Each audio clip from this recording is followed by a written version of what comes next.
ನಮಸ್ಕಾರ ಸ್ನೇಹಿತರೆ, ನಾನು ನಿಮ್ಮ ಗುರುಪ್ರಸಾದ್. ನೀವು ನೋಡ್ತಾ ಇದ್ದೀರಾ A star real estate YouTube channel. ನೋಡಿ ಸ್ನೇಹಿತರೆ, ನಾನೊಂದು ಏಕಾತ ಬಿಲ್ಡಿಂಗ್ ತೋರಿಸ್ತಾ ಇದ್ದೀನಿ. ಒಂದು 30,000 ಬಾಡಿಗೆ ಬರುತ್ತೆ ಸ್ನೇಹಿತರೆ. 5 ಮನೆ ಇದೆ. ಪೇಸಿಂಗ್ ವೆಸ್ಟು, ಡೋರ್ಸ್ ನಾರ್ತು, ಒಂದು 6 ವರ್ಷ ಹಳೆಯದು, ಪಿಲ್ಲರ್ ಕನ್ಸ್ಟ್ರಕ್ಷನ್ನು, ಇಟ್ಟಿಗೆ ಬಿಲ್ಡಿಂಗು, 20ಕ್ಕೆ 30, ಪೇಸಿಂಗ್ ವೆಸ್ಟು, ಡೋರ್ಸ್ ನಾರ್ತು. ನೋಡಿ ಸ್ನೇಹಿತರೆ, ಹೆಸರುಘಟ್ಟ ಮೇನ್ ರೋಡ್ ಅಂತ ಬರುತ್ತೆ.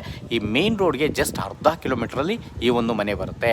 ನಿಮಗೆ ಇಲ್ಲಿ ಸಪ್ತಗಿರಿ ಹಾಸ್ಪಿಟಲ್, ಸಪ್ತಗಿರಿ ಯೂನಿವರ್ಸಿಟಿಗೆ ಜಸ್ಟ್ ಅರ್ಧ ಕಿಲೋಮೀಟ್ರ್ ಆಗುತ್ತೆ ಸ್ನೇಹಿತರೆ. ನಿಮಗೆ ನಾಗಸಂದ್ರ ಮೆಟ್ರೋಗೆ 3 ಕಿಲೋಮೀಟ್ರ್ ಆಗುತ್ತೆ. ದಾಸರಳ್ಳಿ ಮೆಟ್ರೋಗೆ 3.5 ಕಿಲೋಮೀಟ್ರ್ ಆಗುತ್ತೆ. ನೋಡಿ ಸ್ನೇಹಿತರೆ, BBMP ಏಕಾತ ಬಿಲ್ಡಿಂಗ್ ಸೇಲ್ಗಿದೆ. ನೋಡ್ತಾ ಇರೋಂಥವ್ರು ದಯವಿಟ್ಟು ನಮ್ಮ ಚಾನಲ್ನ ಸಬ್ಸ್ಕ್ರೈಬ್ ಮಾಡ್ಕೊಳ್ಳಿ. ನಾನು ಒಳ್ಳೊಳ್ಳೆ ವಿಡಿಯೋಗಳು ಕೊಡೋಕ್ಕೆ ಪ್ರಯತ್ನ ಪಡ್ತೀನಿ. ನೋಡಿ ಸ್ನೇಹಿತರೆ, ಈ ಒಂದು ಮನೆಗೆ ಓನರ್ ಕೋಟಿಂಗ್ ಪ್ರೈಸ್ ಬಂದು 70 lakh, lightly negotiable. 70 lakhs lightly negotiable. Total 5 ಮನೆ ಬರ್ತವೆ. 2 BHK ಒಂದು, 3 1 BHK,